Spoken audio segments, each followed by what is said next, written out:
32 dreams coming true last night. Back here on Get Up, the Eagles trading up 3 picks from with their division rival, the Cowboys, to draft USC wide receiver Makai Lemon. Lemon could now be the eventual replacement for A.J. Brown, who's likely to be traded after June 1st. That's not where the drama ends, though. Lemon confirmed that he was actually on the phone with the Steelers, who were about to be on the clock at pick 21 when a call came in from the Eagles saying they had traded up to take him. Always drama surrounding Howie Roseman on day one. He cannot just sit still, which is a good thing for many Eagles fans considering what he's done in the first round. Schrager, what's your reaction to the Eagles trading up for Lemon there?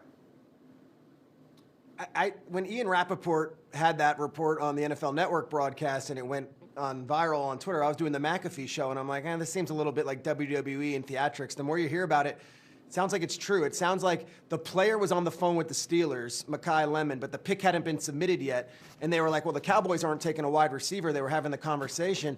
And based on Ian's reporting, Howie Roseman found that out and then found a way to quickly finagle 2 fourth-round picks and a move up and then got ahead of the Steelers. And while the player was on the phone with the Steelers and Omar Khan, the GM, was talking to the player, the Eagles swooped in before him and took the player, and he was surprised, and his agent was surprised, and oh my God, I'm a Philadelphia Eagle. What? I thought I was going to the Pittsburgh Steelers.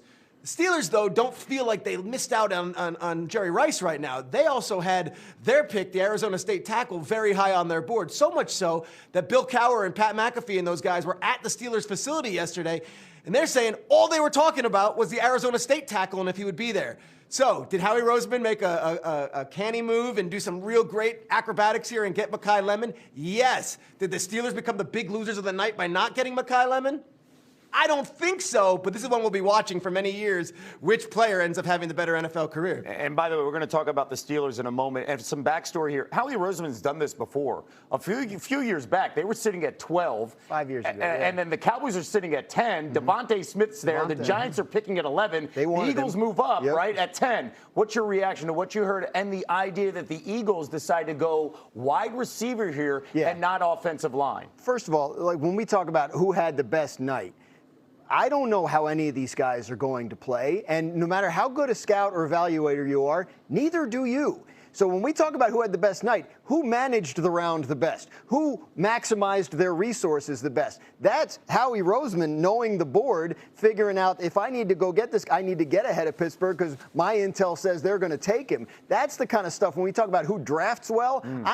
Pick the right players, sure, but that's a crapshoot. And when you can maximize your resources and move around the board nimbly, that's called good drafting. In terms of wide receiver, I expected, based on what I had heard, the Eagles to come out of the first round with a trenches player, maybe an offensive lineman.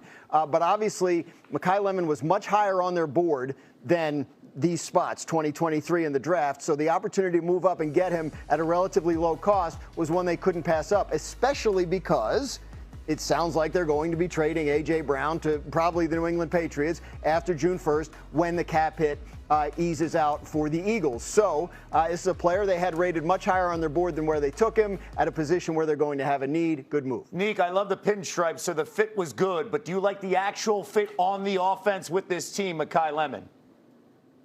Not as much. So I understand that they need to replace the receiver, but if you think back to the best versions of the Eagles offense, it's not when they had 2 really great receivers, it's when they had a dominant offensive line. They had those really good receivers last year, and offensive line wasn't as good as we'd grown accustomed to seeing there in Philadelphia, and the offense struggled. I think the difference between this team, the team they had last year, and the one they had the year before was that O-line play. So I anticipated that they were going to make a choice to try to bolster that offensive line, especially since they're losing Jeff Stoutland, their future Hall of Fame, maybe offensive line coach. So I was surprised by the Lemon selection, but I think it does really hammer home the point that A.J. Brown is on his way out. Yeah, Neek, I think you're absolutely right. This offense is usually at its best when they're physical, can run the football up front. A lot's been talked about what Jalen Hurts hasn't been able to do, and the difference of what he's going to need to be able to do under Sean Mannion in this Shanahan-McVay type offense. He's going to need to be able to attack the middle of the field, and he hasn't been able to do that. Great nugget from Hembo.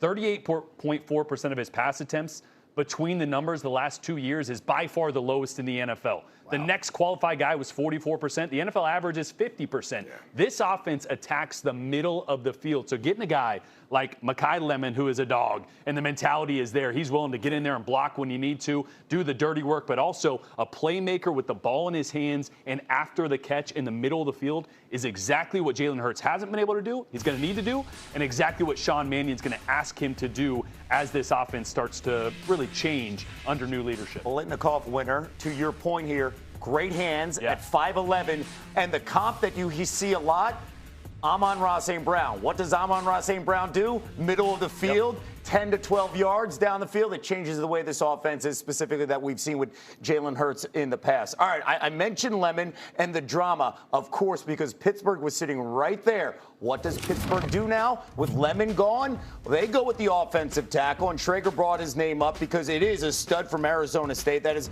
Max Hihanachor. Earlier this week, it was reported that current Steelers offensive tackle Broderick Jones is facing a setback in his recovery from a neck injury. Steelers looking to bolster their offense with the Sun Devil here. So what are your thoughts here on the Steelers deciding to go offensive line, specifically with a lot of other needs, maybe at quarterback and maybe trying to find another wide receiver? Deciding to or kind of being forced to based on what the Eagles did. I actually think this ends up being the best case scenario for the Steelers, right? Because all indications from Cam Hayward talking to the press to the decisions that they're making about not going after a quarterback, all indications would say that Aaron's going to be back. I know nothing. Nobody else does either.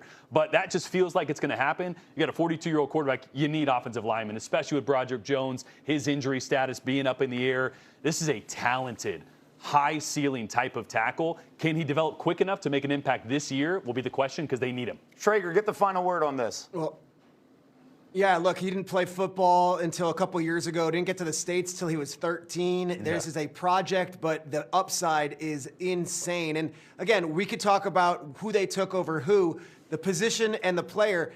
Again, Bill Cowher was at the facility talking to Mike McCarthy and Omar Khan and said that they spent the entire day raving about this player, not, oh, if Blake Miller's there, we're going to take him, or if Caleb Lemu falls to us, we can get him. It was one guy. It was this kid out of ASU. So all the Makai Lemon stuff, that's real. And yet, if they find a future left tackle that's going to be protecting their quarterback, whoever it may be, for the next decade, I don't think we're going to look back on this and say what a disaster tonight was. Deke, jump in real quick.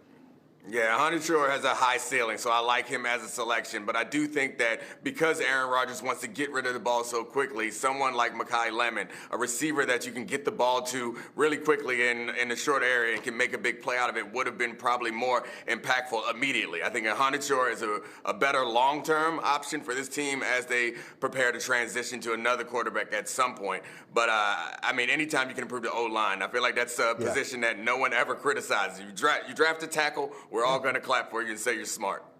Yeah, never going to criticize a team picking in the 20s for going offensive line. You need 10 or 11 of them to get you through a season. You got to maximize your chances of success and minimize risk, and the stats all say that's the best way to do it. Okay, all right. And go figure it was the Eagles who passed on an offensive lineman, something that's been their trademark, especially in that first and second.